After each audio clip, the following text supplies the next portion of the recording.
When officers Marcus and Ethan were assigned to investigate an unusual glow coming from the derelict infirmary, they were naturally uneasy.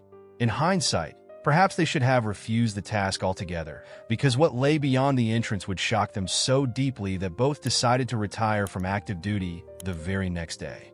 No one should ever set foot in that infirmary again. Marcus's hands trembled so uncontrollably that he nearly dropped his flashlight. He found himself isolated, having lost sight of Ethan some time earlier. They had never meant to split up. How could they have been so imprudent? Nevertheless, the responsibility to uncover this mystery now rested solely on his shoulders. Standing before the room, emitting the eerie light, Marcus had contemplated turning back countless times. Yet he couldn't abandon Ethan, and his burning curiosity about the bizarre happenings in that place only intensified. But before we continue, please hit the like button, subscribe, and activate notifications so you don't miss our upcoming narratives.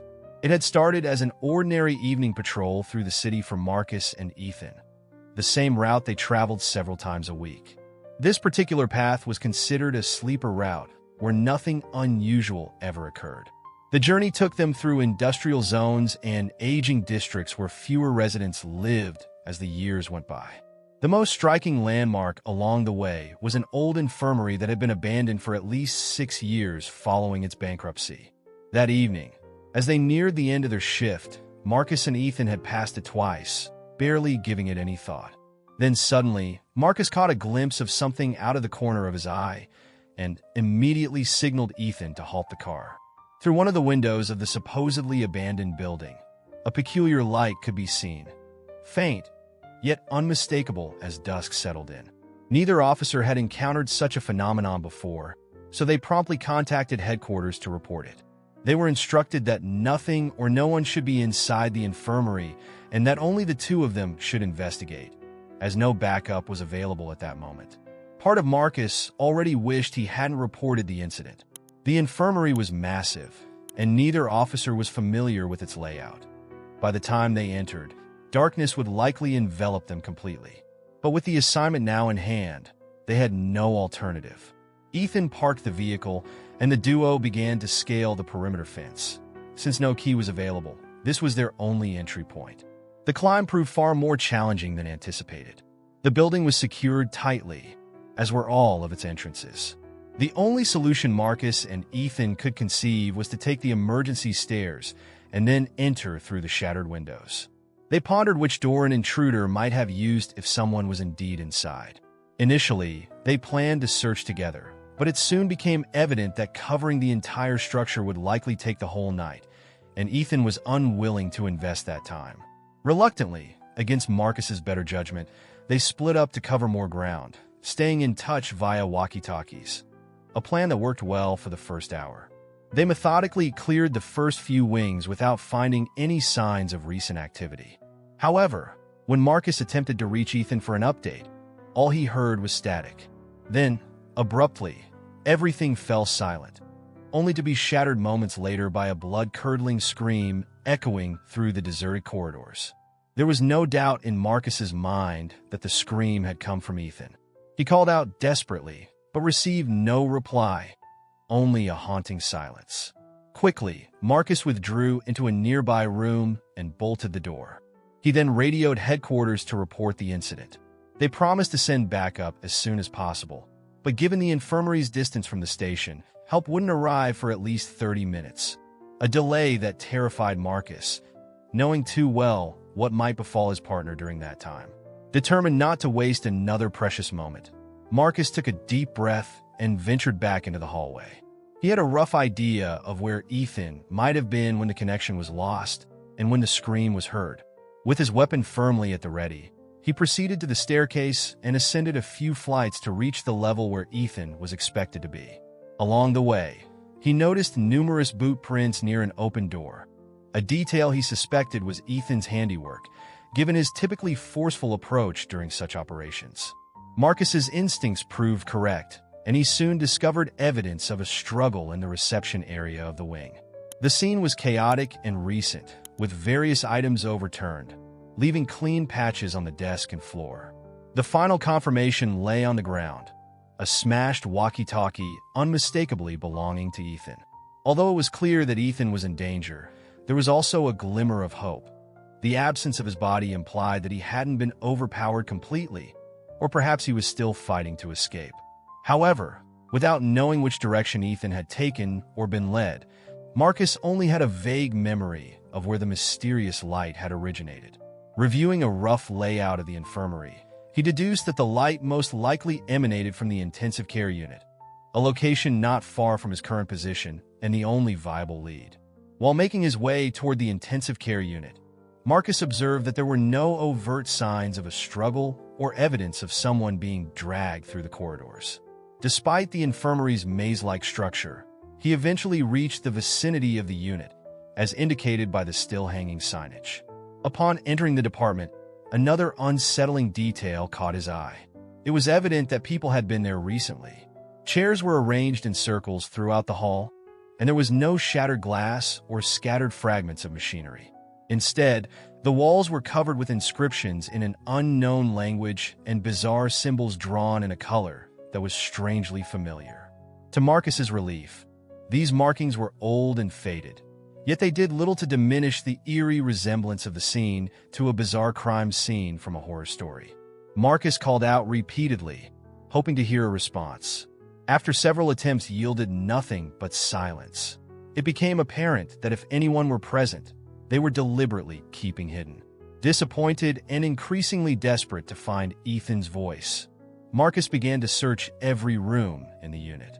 Although the spaces were dark and deserted, he noted that some areas suggested recent occupancy, perhaps used as sleeping quarters.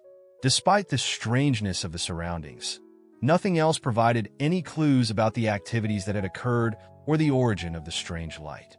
Just as Marcus was about to lose hope, Ethan suddenly emerged from one of the dim rooms. Out of the corner of his eye, Marcus spotted a door at the far end of the hallway with a faint glow seeping from beneath it. Moving slowly and silently, Marcus approached the door, straining to catch any murmurs or voices from the other side, but there was nothing, only a deep silence. Determined to uncover the answers he sought, he reached for the handle, only to find the door locked. Undeterred, Marcus stepped back, announced his presence, and then forcefully kicked the door open just below the handle. A burst of flickering light greeted him, and after a moment to adjust his eyes, he was met with a sight that startled him so intensely he recoiled slightly. Inside the room, dozens of burning candles dripped molten wax across the floor. The walls were once again inscribed with those ominous red symbols, and now, a massive red pentagram dominated the floor. In that moment, everything began to fall into place. The cryptic wall markings, the circular patterns, and the unsettling fact that all of this was unfolding in an infirmary. The individuals who had occupied this space were clearly involved in some form of diabolic worship. The thought of what they might have done to Ethan was unbearable. Marcus recalled recent rumors of a devil-worshipping cult infiltrating the city, a notion that had grown more plausible with the frequent sightings of pentagrams and even sacrificial remnants. As Marcus mulled over these grim possibilities, he suddenly heard a heavy thump from a nearby set of large lockers.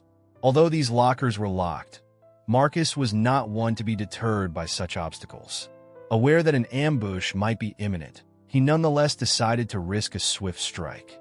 With a single, decisive hit from his baton, he shattered the lock and flung open the locker. A surge of relief washed over him when he discovered a frightened, yet relieved Ethan inside, bound and gagged, a clear explanation for his earlier silence. Once freed, Ethan recounted his ordeal. He had been ambushed by 4 members of the cult near the reception area.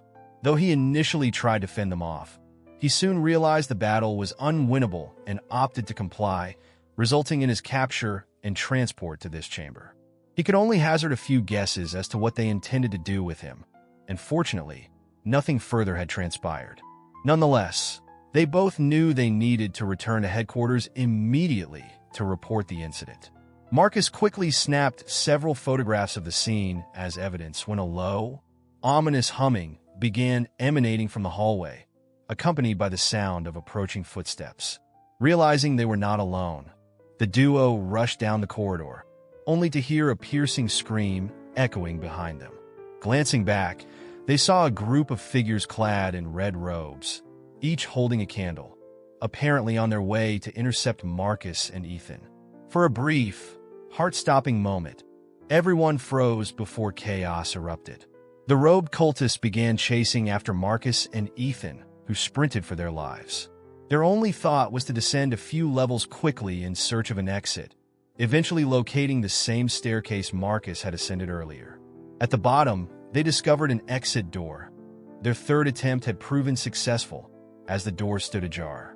In a surge of adrenaline, they barely managed to leap over the surrounding fence and reach their car. Within 15 minutes, a battalion of officers arrived on the scene in response to Ethan's urgent call, swiftly apprehending the cult members before they could escape.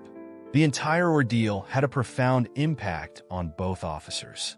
Marcus and Ethan decided to retire from active duty the very next day, vowing never to experience such terror again. Meanwhile, the derelict infirmary has since been guarded much more vigilantly, ensuring that no one else trespasses or takes shelter there. All traces of the devil-worshipping cult have been eradicated from the intensive care unit, and at last, tranquility has returned to the city. Thank you for reading. If you enjoyed this narrative, please remember to like, subscribe, and click the notification bell so you never miss our future stories. Disclaimer: this channel does not support or tolerate any form of discrimination, racism, prejudice, or violation of human rights. The stories presented here are original and created by the author with the aim of promoting reflection, awareness, and dialogue. All content is developed with respect for diversity and the dignity of all people.